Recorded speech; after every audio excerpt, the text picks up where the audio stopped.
there's a line between aggressive and stupid, okay? And part of and teams like to talk shit about other teams. That's just how the NFL operates. But to drive up the market by 50%, I want to know who finished second. And I'm trying to find out who finished second and what was the number. Was it 26-9? Was it 26-5? Was it 26? Was it 25? The Ravens were at 22, which would have pumped up the market by $4 million. I'm just wondering whether or not there's another team in there too. I'm trying to find out. I think the Giants tapped out at 22. You got the Harbaugh connection to Linderbaum. They tapped out at 22. The Commanders may have been in there. I'm looking into that. But this could have been a Le'Veon Bell situation, if you remember that from what's it been now, 7-8 years? Yeah, totally. Remember? Right. They convinced the Jets the Ravens were in it, and they really weren't. And the Jets ridiculously overpaid. Your guy Kyle was sitting back waiting, thinking he was going to steal this guy because nobody else was really chasing Le'Veon Bell 100%. after he'd sat out a full year. And they smoke screened the Jets into overpaying. I just wonder, were the Raiders paying a dysfunction tax? Is this, you know what, we have been ass. We know we're ass. We have to prove that we can do something here. We just had to trade away Max Crosby. Let's throw so much money at the top free agent available, at least offensive lineman, and we're building our team from the inside out. That's good. I'm not saying the signing's bad. Yeah. I'm just saying, do you really have to give up $27 million a year, $81 million?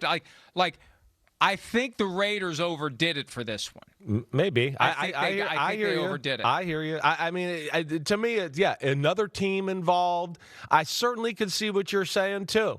You know, hey, my client, man, he likes the Ravens. They're they're in the Super Bowl window. They're a good team. The Giants have Harbaugh. He's just not thrilled exactly about the prospects of the Raiders and where you guys are. Okay. And then they kind of get the message. Okay, I guess we're going to have to pay him a little bit more maybe than we thought to kind of change his mind. Like when Myles Garrett wants to be traded and says the Cleveland Browns stink and they're not going nowhere. And they go, hey, how about this? And he goes, it isn't bad here. Yeah, I actually do like it here. Look at that tree. It's beautiful. So, that thing, they did something maybe that changed their mind. There's an owl in it. Right.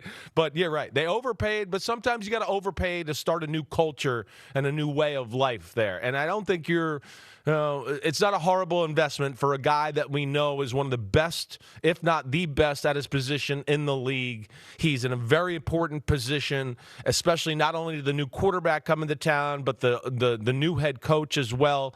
And we've talked about, nothing to hang your hat on with the Raiders. And the Raiders got tougher yesterday. That's how I look at it.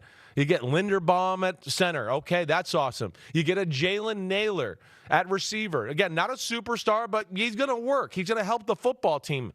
And you don't have to pay a crazy number. So that's just a good start on that side of the ball. And then you get on the defensive side of the ball and go, wow, Nakobe Dean. It's a good starting middle linebacker. The Eagles wanted to keep him. Quay Walker. It's like Devin Lloyd. He's got a chance to be a consistent superstar. Wow, we got him too. And then you get a Kwity Paye, who, has been a bust as far as a first-round pick and all of that, but still a good starting defensive end who can get after the quarterback and play the run. So, and then Teron Johnson trading for him from the Bills.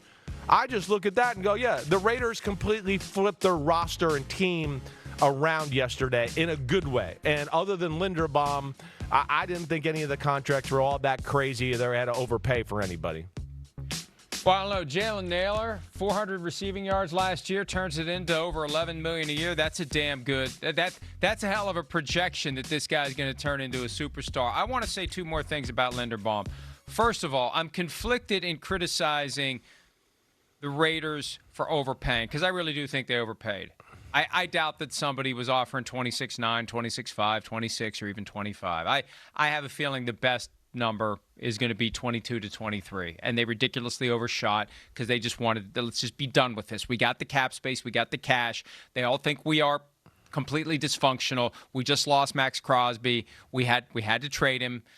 Let's go out and overpay to get somebody in here and reset the franchise. I get that.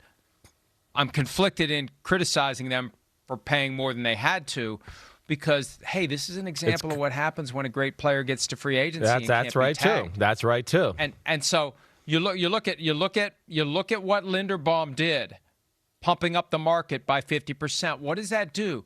It raises the bar for everybody else. That's why players should hate the franchise tag, because when the best players aren't the ones out there driving up the market, it's harder for the other players to drive up the market. And this, it just worked out. The franchise tag rules worked out for Tyler Linderbaum because, for whatever reason, it's always been all offensive linemen in the same pool. And then look at George Pickens. So if Tyler Linderbaum is going to drive up the market by 50% for centers, and if the Raiders are going to pay $11 million a year for Jalen Nailor, all due respect to Jalen Nailor, what the hell would they have offered to George Pickens if George Pickens was available yesterday? What the hell would they have offered him, Chris? $45-50 million a year? Well, maybe, yeah. I mean, that's they might have had to overpay him. Yeah, he might have set the record in the market. I don't think that's crazy. I mean, that's what George Pickens is capable of doing. The Nailor 11. My point is, this is why you get to the market. I mean, when the guy gets to the market who would have been franchise tagged, but couldn't be franchise tagged. Maybe in hindsight, the Ravens are thinking $25 million franchise tag is not a bad deal.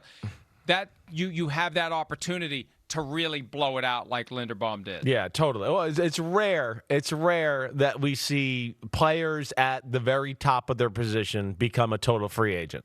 That's where it's rare, and that's what was exciting and cool about that. And yeah, he changed the game totally. And to stick up Jalen Nailor, hey, $11 million. That's not. They didn't overpay. That's the going rate for that type of guy in the NFL right now. I think sometimes we got to get our head wrapped around this. That a good number 3 makes $11 million now, and that's what it is. It's a little crazy, but if you look at the names that are comparable to him, you'd go, oh, okay, you're right. He is better than that guy, or right in the same class as that guy, and he deserves that.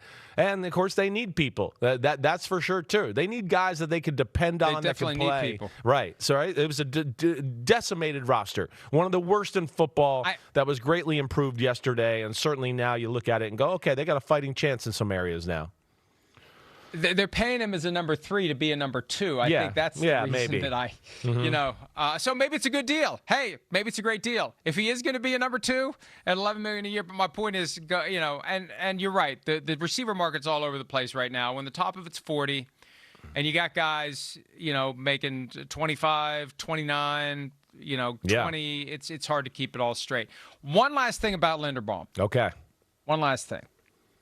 Because after 25 years, I don't really know what kind of access a team has in advance to the full medical records. I need to find that out because we just had the whole poking and prodding in Indianapolis of all the incoming draft players. And Tyler Linderbaum went through that, obviously.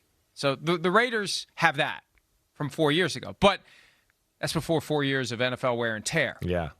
And I say that because, number one, they had that weird Jimmy G thing. Remember that a couple of years ago? Yeah, with the foot and all that, the contract. There was, like they found out when he showed up and there may be an issue. And okay, Linderbaum has missed 2 starts in his career. I was doing the research last night because I got curious because you're making a hell of a commitment here. Sight unseen. Sight unseen. We've been talking about sight unseen. The Raiders are making a commitment sight unseen.